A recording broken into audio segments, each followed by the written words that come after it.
السلام علیکم ورحمۃ اللہ وبرکاتہ۔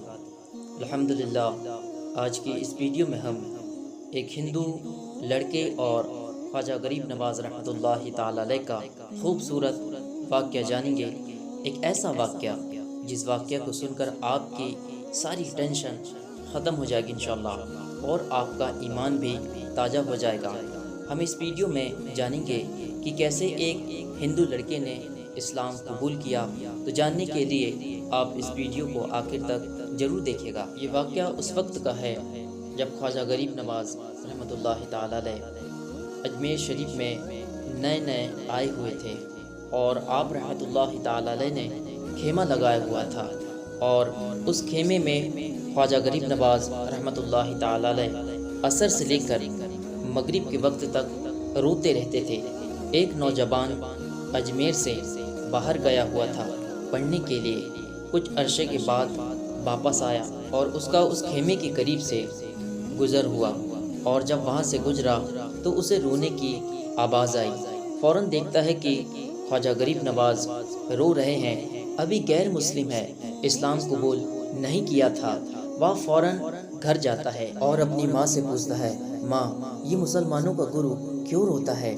مسلمانوں کا بابا کیوں روتا ہے؟ میں ہر روز ان کے خیمے کے پاس سے گزرتا ہوں تو میں دیکھتا ہوں کہ وہ روزانہ عصر سے لے کر مغرب کے وقت تک روتے رہتے ہیں۔ ماں نے کہا، جاؤ اس سے پوچھ لو کہ وہ کیوں روتا ہے۔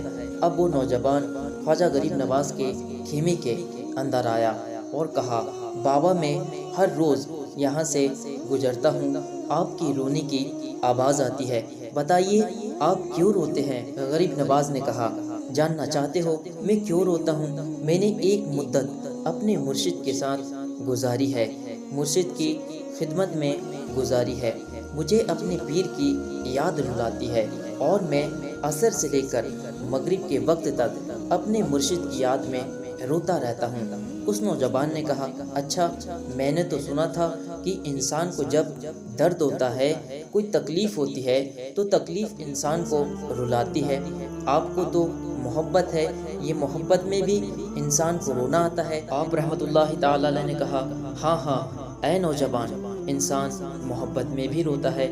اس نے کہا، پھر مجھے بھی رونا ہے، میں بھی رونا چاہتا ہوں، مجھے بھی رونا سکھا دیجئے۔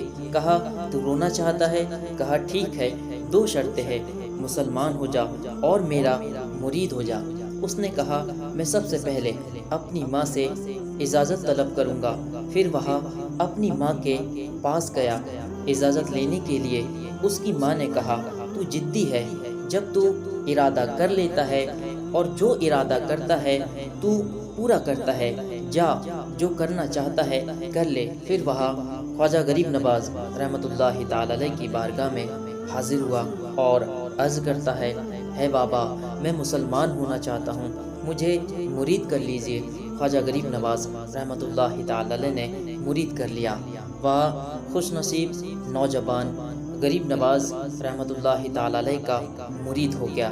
اب خواجہ غریب نواز نے کہا، اب وقت سارا میرے ساتھ گزرے گا، ناشتے کے وقت خواجہ غریب نواز کے ساتھ، سحری کے وقت خواجہ غریب نواز کے ساتھ، اس طرح پورا دن اسے خواجہ غریب نواز کے قرب کی کچھ ایسی عادت ہو گئی کہ وہ غریب نواز کا دیوانہ ہو گیا، ان کا عاشق ہو گیا۔ کچھ عرصہ گزرا، خواجہ غریب نواز نے فرمایا، اب تیرے لیے 3 دن کی چھٹیاں ہیں، اب تو 3 دن کے لیے چلا جا۔ اس نے کہا، ٹھیک ہے، میں 3 دن کے لیے چلا جاتا ہوں۔ اب جب 3 دن کے لیے وہاں اپنے گھر گیا، کہا، 3 دن کے لیے تو اب مجھ سے ملاقات نہیں کر سکتا، تجھے مجھ سے ملنے کی اجازت نہیں ہے۔ اس نے کہا، ٹھیک ہے، نہیں ملوں گا۔ گھر گیا۔ پہلے دن جب گھر گیا، یہ وہ نوجوان ہے جو 3 روٹیاں کھایا کرتا تھا، آج ایک لقمہ بھی نہیں کھا پایا۔ اسے کچھ ہو گیا، کہہ رہا ہے، مجھے دل میں کچھ کمی سی محسوس ہو رہی ہے۔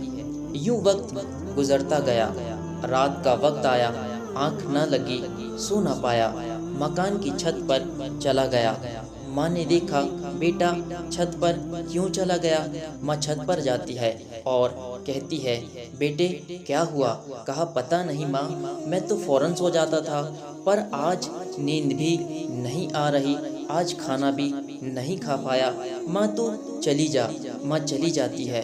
یوں جب سحری کا وقت ہوتا ہے تو اس کی آنکھوں سے اشکوں کی برسات جاری ہو جاتی ہے۔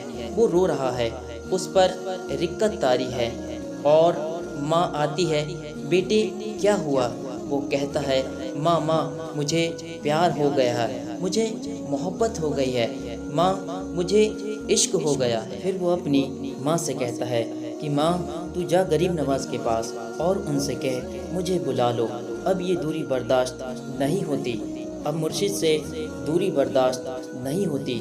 ماں فوراً خواجہ غریب نواز کی بارگاہ میں حاضر ہوتی ہے۔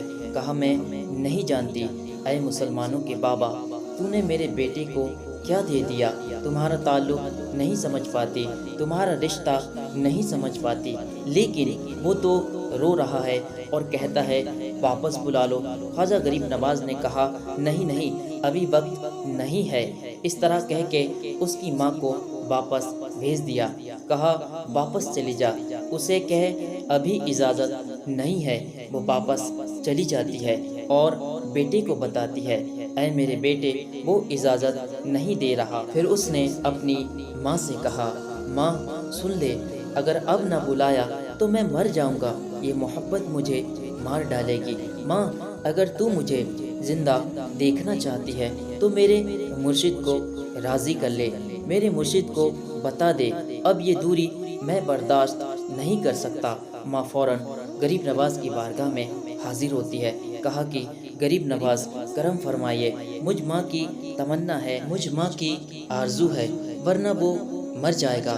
کہا ماں کی تمنا ہے، تیری بات مانتا ہوں، جا اسے واپس بھیج دے۔ وہ فوراً بھاگتا ہوا خواجہ غریب نواز کی بارگاہ میں حاضر ہوتا ہے۔ اس وقت غریب نواز اپنے مریدوں کو درس دے رہے ہیں، ایک مجمع لگا ہوا ہے۔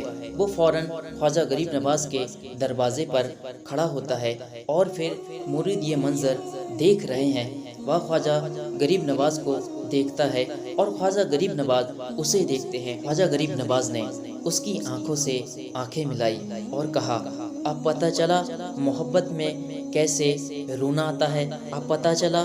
اس نے کہا اے غریب نواز کرم فرمائیے۔ وہ فوراً غریب نواز کو پکارتا ہوا غریب نواز رحمت اللہ تعالی علیہ کے قدموں میں آ گرا، غریب نواز کے قدموں سے لپٹ گیا۔ اب مریدین اس منظر کو دیکھ رہے ہیں اور حیران ہو رہے ہیں کہ صرف وہ مرید ہی نہیں رو رہا بلکہ سارے مرید رو رہے ہیں، اس پیار کے رشتے کو دیکھ رہے ہیں۔ اور پھر عجیب و غریب منظر، خواجہ غریب نواز نے کہا آج رات تو نے کھانا کھایا تھا؟ اس نے کہا نہیں کھایا تھا۔ خواجہ غریب نواز نے فرمایا میں نے بھی نہیں کھایا تھا۔ پھر خواجہ غریب نواز نے فرمایا آج رات سویا تھا؟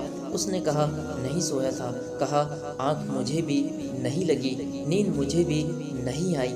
یہ منظر سب مرید دیکھ رہے ہیں، وہ مرید بھی رو رہا ہے اور خواجہ غریب نواز کی آنکھوں میں اشکوں کی برسات جاری ہے۔ یہ وہ رونے والوں کا مقام ہے۔ تو یہ ہے بزرگان دین، اللہ کے ولی سے سچی محبت، ان سے سچی نسبت رکھنے والوں کا مقام۔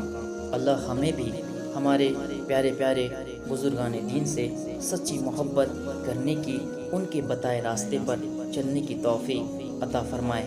آمین ثم آمین۔ ایک مرتبہ کمنٹ باکس میں آمین ضرور لکھیے گا۔